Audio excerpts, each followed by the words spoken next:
Start.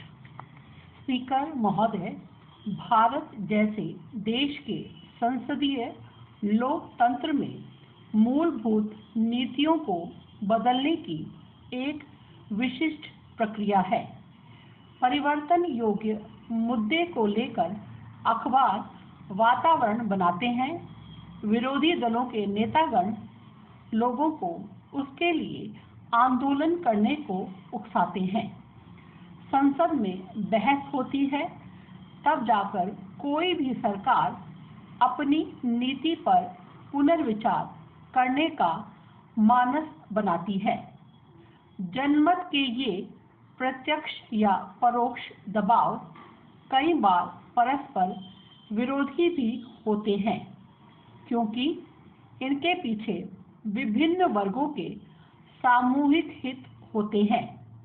इस प्रकार कुछ ऐसी शक्तियां भी होती हैं जो कभी सामने नहीं आती, लेकिन सत्तारूढ़ दल को अपने प्रभाव में रखती हैं।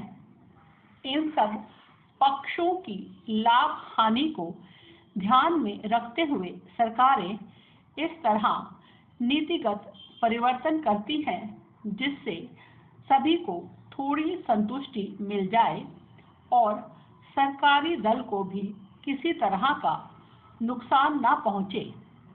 साथ ही वह यह दिखावा करना भी नहीं भूलती कि वे किसी के अनुचित दबाव में आकर कोई निर्णय नहीं लेती, लेकिन बहुमत का सदैव आदर करती है। इससे सरकारी रीति नीति का व्यवस्था की विवशता भी कहा जा सकता है।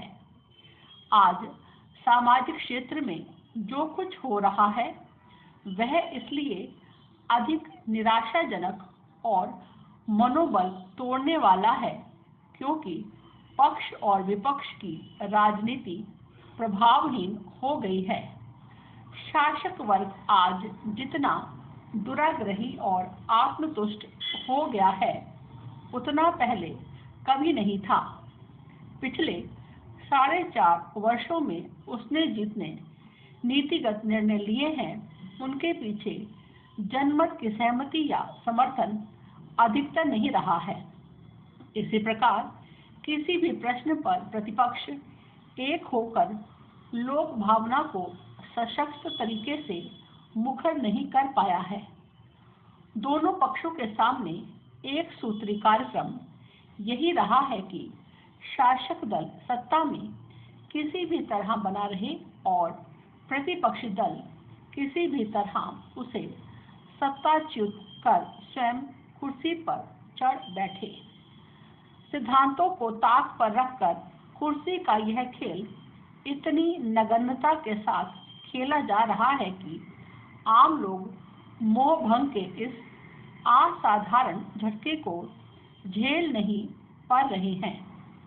इस उलझन भरी कर्तव्य विमुखता की स्थिति का लाभ अंतर्राष्ट्रीय संस्थाएं और एजेंसियां उठाने में तत्परता से लगी हैं। एक और वे सरकार को बाध्य कर रही हैं कि उनकी नीतियों को वह देश में लागू करे।